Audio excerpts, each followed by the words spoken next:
Everyone, ಮತ್ತೊಮ್ಮೆ crayons ಚಾರೋಗೆ ಸ್ವಾಗತ. ಇವತ್ತಿನ ರೀಡಿಂಗ್ನಲ್ಲಿ ನೀವು ಇಷ್ಟಪಡ್ತಾ ಇರುವ ವ್ಯಕ್ತಿ ಮತ್ತೆ ನಿಮ್ಮನ್ನು ಕಾಂಟ್ಯಾಕ್ಟ್ ಮಾಡ್ತಾರಾ, ನಿಮ್ಮನ್ನು ಅಪ್ರೋಚ್ ಮಾಡ್ತಾರಾ, ಆ ಥರ ಕೇಳೋಣ. ಇದೊಂದು timeless general candle wax reading ಆಗಿರುತ್ತೆ. ಹಾಗೆ ಕಲೆಕ್ಟಿವ್ ಎನರ್ಜಿನಲ್ಲಿರುತ್ತೆ. ಯಾರ್ಯಾರು ನನಗೆ ಸಬ್ಸ್ಕ್ರೈಬ್ ಮಾಡ್ತಾ ಇದ್ದೀರಾ, ಕಾಮೆಂಟ್ಸ್ ಮಾಡ್ತಾ ಇದ್ದೀರಾ, ಎಲ್ರಿಗೂ ತುಂಬ ಧನ್ಯವಾದಗಳು. ಈಗ ಏನು ಬರುತ್ತೆ ನೋಡೋಣ. ನೀವು ಇಷ್ಟಪಡ್ತಾ ಇರುವ ವ್ಯಕ್ತಿ ನಿಮ್ಮನ್ನು ಮತ್ತೆ ಕಾಂಟ್ಯಾಕ್ಟ್ ಮಾಡ್ತಾರಾ? ನೀವು ಒಂದು ನಿಮಿಷ ನೀವು ನಮ್ದ ದೇವ್ರನ್ನ ನೆನೆಸ್ಕೊಳ್ಳಿ, ಹಾಗೆ ನಿಮ್ಮ ಮನಸ್ಸಲ್ಲಿರೋ ವ್ಯಕ್ತಿನೂ ನೆನೆಸ್ಕೊಳ್ಳಿ.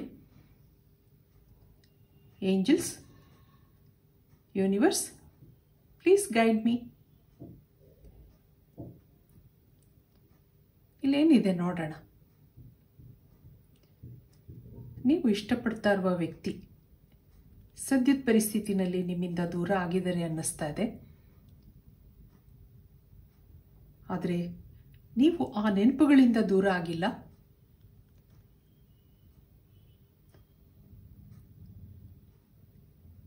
ಫ್ರೆಂಡ್ಶಿಪ್, ಮಾತುಕತೆ ಕಡಿಮೆ ಆಗಿದೆ.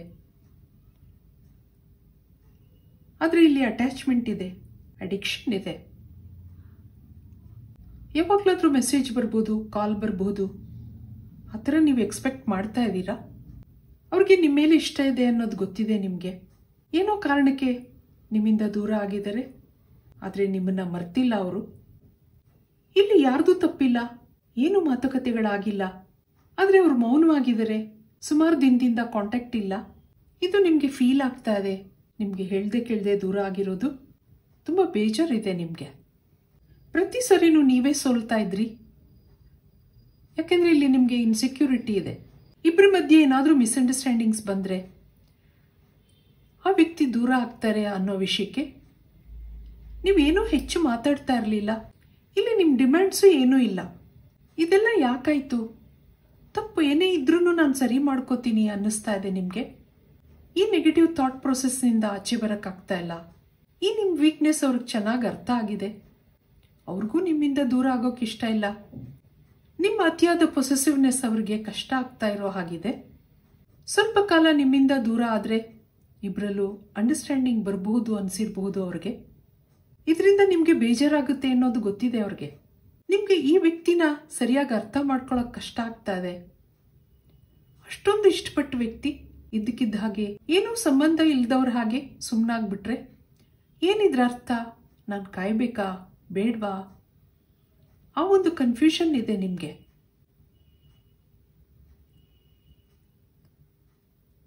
ಆದರೆ ಇಲ್ಲಿ ಅವರು ನಿಮ್ಮನ್ನ ಬೇಕಂತ ದೂರ ಮಾಡಿಲ್ಲ. ಮೇಲ್ ನೋಡೋಕ್ಕೆ ಕಠಿಣ ಮನಸ್ಸು ಅನಿಸಿದ್ರು ಒಳಗಡೆ ಸಾಫ್ಟ್ ಫೀಲಿಂಗ್ಸ್ ಇದೆ ನಿಮ್ಮ ಮೇಲೆ. ಆದರೆ ಏನು ತೋರಿಸ್ಕೊತಾ ಇಲ್ಲ. ಜೀವನ ಬಹಳಷ್ಟು ಪಾಠ ಕಲಿಸಿದೆ ಅವ್ರಿಗೆ. ಹೆಚ್ಚು ಮನಸ್ಸಲ್ಲಿರೋದನ್ನೆಲ್ಲ ಹೇಳ್ಕೊಳಲ್ಲ, ಪ್ರಾಕ್ಟಿಕಲ್ ಅನಿಸುತ್ತೆ ಅವರು. ಒಂದೊಂದ್ಸರಿ ಈ ವ್ಯಕ್ತಿ ಮಿಸ್ಟೀರಿಯಸ್ ಅಂತಾನೂ ಅನಿಸಿರ್ಬೋದು ನಿಮಗೆ. ಈ ವ್ಯಕ್ತಿ ಜೀವನದಲ್ಲಿ ಎಕ್ಸ್ಟರ್ನಲ್ ಫ್ಯಾಕ್ಟರ್ಸ್ ಇನ್ಫ್ಲೂಯೆನ್ಸ್ ಇದೆ, ಚಾಲೆಂಜಸ್ ಇದೆ, ಅಥವಾ ಏನೋ ಸಿಚುವೇಶನ್ ಇದೆ. ಅವ್ರ ಭಾವನೆಗಳೆಲ್ಲ ಸಪ್ರೆಸ್ ಮಾಡ್ಕೊಂಡಿದ್ದಾರೆ. ಅವ್ರ ಮೌನ ನಿಮಗೆ ಲೋ ಫೀಲ್ ಆಗ್ತಾ ಇದೆ, ಬೇಜಾರಾಗ್ತಾ ಇದೆ. ಅವರು ಮೌನವಾಗಿದ್ದಾರೆ, ಆದರೆ ಅಲ್ಲಿ ಶೂನ್ಯ ಇದೆ, ಅಲ್ಲಿ ಯಾರೂ ಇಲ್ಲ. ಒಂಟಿ ಅನ್ನಿಸ್ತಾ ಇದೆ ಅವ್ರಿಗೆ. ತನ್ನ ಮೇಲೆ ಬೇಜಾರಾಗ್ತಿದೆ ಅವ್ರಿಗೆ. ತನ್ನ ಅದೃಷ್ಟದ ಬಗ್ಗೆ ನೆಗೆಟಿವ್ ಥಾಟ್ಸ್ ಕಾಣ್ತಾ ಇದೆ. ಯಾವುದ್ರಲ್ಲೂ ಮನಸ್ಸಿಲ್ಲ. ಇಲ್ಲಿ ಅವ್ರ ಪರಿಸ್ಥಿತಿಗೆ ಕೆಲವು ಫೈನಾನ್ಷಿಯಲ್ ಇಶ್ಯೂಸ್ ಕಾರಣ ಅನ್ನಿಸ್ತಾ ಇದೆ. ಅದನ್ನೆಲ್ಲ ಸ್ಟೆಬಿಲೈಸ್ ಮಾಡ್ಕೋಬೇಕು, ರಿಕವರ್ ಆಗಬೇಕು ಅನ್ನೋದಿದೆ. ದಿನ ಕಳೆದ ಹಾಗೆ ಇದೆಲ್ಲ ಸರಿಯಾಗಬಹುದು ಅನ್ನೋ ಒಂದು ಕಾನ್ಫಿಡೆನ್ಸ್ ಇದೆ. ಹಾಗೆ ನಿಮ್ಮನ್ನು ಮಿಸ್ ಮಾಡ್ಕೋತಾ ಇದ್ದೀನಿ ಅಂತಾನೂ ಅನ್ನಿಸ್ತಾ ಇದೆ. ನಿಮ್ಮ ಮೇಲೆ ಡೀಪ್ ಫೀಲಿಂಗ್ಸ್ ಇದೆ, ಆದರೆ ಅದನ್ನೆಲ್ಲ ಶೋ ಮಾಡ್ಕೋತಾ ಇಲ್ಲ. ನಿಜವಾದ ಪ್ರೀತಿ ಎಲ್ಲಿರುತ್ತೋ ಅಲ್ಲಿ ಚಾಲೆಂಜಸ್ ಇರುತ್ತೆ. ನಿಮಗೆ ಅವ್ರು ದೂರ ಆಗಿರೋದ್ರಿಂದ ಆಂಗ್ಸೈಟಿ ಇದೆ, ಹಾಗೆ ಇನ್ಸೆಕ್ಯೂರಿಟೀಸ್ ಇದೆ. ಆಗಾಗ ಮೂಡ್ ಸ್ವಿಂಗ್ ಆಗ್ತಾ ಇರುತ್ತೆ. ನೀವು ಇದನ್ನೆಲ್ಲ ಬ್ಯಾಲೆನ್ಸ್ ಮಾಡ್ಕೋಬೇಕಾಗತ್ತೆ. ಸ್ಟ್ಯಾಗ್ನೆಂಟ್ ಎನರ್ಜಿ ಬರ್ತಾ ಇದೆ. ಅಂದರೆ ಏನು ಮೂವ್ ಆಗ್ತಾ ಇಲ್ಲ, ಯಾವ ಕೆಲಸಗಳು ಆಗ್ತಾ ಇಲ್ಲ. ಅದರಿಂದ ನಿಮ್ಮ ಮನಸ್ಸನ್ನ ಸಮಾಧಾನ ಮಾಡ್ಕೋಬೇಕಾಗತ್ತೆ. ನಿಮ್ಮ ಭಾವನೆಗಳನ್ನ ಬ್ಯಾಲೆನ್ಸ್ ಮಾಡ್ಕೋಬೇಕಾಗತ್ತೆ. ಮೆಡಿಟೇಟ್ ಮಾಡಿ, ಬ್ರೀತಿಂಗ್ ಎಕ್ಸಸೈಸ್ ಮಾಡಿ. ಇದರಿಂದ ಮನಸ್ಸು ಸಮಾಧಾನವಾಗುತ್ತೆ. ನಿಮ್ಮಲ್ಲಿರೋ ನೆಗೆಟಿವ್ ಫೀಲಿಂಗ್ಸ್ಗಳು ಕಡಿಮೆ ಆಗುತ್ತೆ.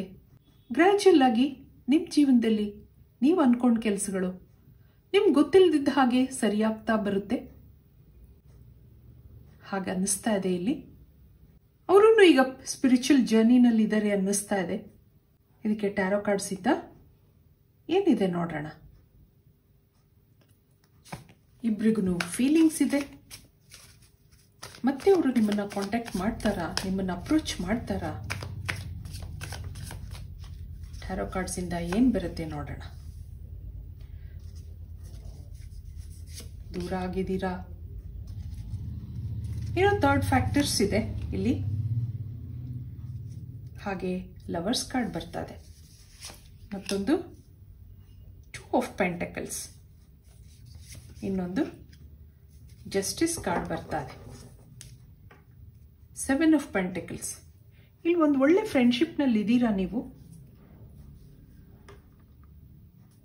ಆದರೆ ಇಲ್ಲಿ ಸೋಲ್ಮೇಟ್ ಕನೆಕ್ಷನ್ ಇದೆ. ಇಲ್ಲಿ ನೀವು 3ನೇ ವ್ಯಕ್ತಿ ಆಗಿರಬಹುದು, ಅಥವಾ ನಿಮ್ಮಿಬ್ಬರ ಮಧ್ಯೆ ಯಾರೋ 3ನೇ ವ್ಯಕ್ತಿ ಇರಬಹುದು. ನೀವು ಇಷ್ಟಪಟ್ಟ ವ್ಯಕ್ತಿಗೆ ಚಾಲೆಂಜಸ್ ಇದೆ ಅಂತ ಹೇಳಿದೆ. ನಿಮ್ಮ ಮೇಲೆ ಪ್ರೀತಿ ಇದ್ರೂ ಅದನ್ನ ಕಂಟಿನ್ಯೂ ಮಾಡೋಕ್ಕಾಗ್ತಾ ಇಲ್ಲ, ಎಕ್ಸ್ಪ್ರೆಸ್ ಮಾಡ್ಕೊಳಕ್ಕಾಗ್ತಾ ಇಲ್ಲ, ಮೌನವಾಗಿದ್ದಾರೆ, ಏನೂ ಡಿಸಿಷನ್ ತಗೊಳಕ್ಕಾಗ್ತಾ ಇಲ್ಲ. ಆದರೆ ಎಲ್ಲನೂ ಬ್ಯಾಲೆನ್ಸ್ ಮಾಡ್ಕೋಬೇಕು ಅನ್ನೋದಿದೆ ಅವ್ರಿಗೆ. ಏನೇ ಪರಿಸ್ಥಿತಿ ಬಂದ್ರೂ ನಿಮ್ಮನ್ನ ಅವರು ಬಿಟ್ಕೊಡಲ್ಲ ಅನ್ನೋದಿದೆ ಇಲ್ಲಿ. ಇಲ್ಲಿ ಸೋಲ್ಮೇಟ್ ಕನೆಕ್ಷನ್ ಇರೋದ್ರಿಂದ ಬ್ಲಾಕೇಜಸ್ ಹೆಚ್ಚಾಗಿರುತ್ತೆ, ಚಾಲೆಂಜಸ್ ಇರುತ್ತೆ. ಕೆಲವು ಸರಿ ಸೋಲ್ಮೇಟ್ ಕನೆಕ್ಷನ್ಸ್ ಲೈಫ್ ಮೇಟ್ ಆಗಕ್ಕಾಗದಿದ್ರೂ ಜೀವನ ಪೂರ್ತಿ ಸಂತೋಷವಾಗಿರ್ತೀರಾ ಅನ್ನೋದಿದೆ. ಅವರು ಮತ್ತೆ ನಿಮ್ಮನ್ನು ಅಪ್ರೋಚ್ ಮಾಡ್ತಾರಾ ಅನ್ನೋದನ್ನ ಕೇಳೋಣ. ಇದಕ್ಕೆ ಒರಾಕಲ್ ಕಾರ್ಡ್ಸಿಂದ ಒಂದೇ ಒಂದು ಮೆಸೇಜ್ ನೋಡೋಣ. ಅವರು ಮತ್ತೆ ನಿಮ್ಮನ್ನು ಅಪ್ರೋಚ್ ಮಾಡ್ತಾರಾ? ಎಷ್ಟೇ ಚಾಲೆಂಜಸ್ ಇರಲಿ, ನಿಮ್ಮ ಮೇಲೆ ನಿಜವಾದ ಪ್ರೀತಿ ಇದೆ ಅವ್ರಿಗೆ. ಇಲ್ಲಿ confidence is your key to success. Be bold and make the first move. ಆ ಥರ ನಿಮ್ಗೆ ಇಲ್ಲಿ ಬರ್ತಾ ಇದೆ. ಕಾನ್ಫಿಡೆಂಟ್ ಆಗಿರಿ. ಇಲ್ಲಿ ನಿಮ್ಮ ಲೈಫಲ್ಲಿ ಸಕ್ಸಸ್ ಇದೆ.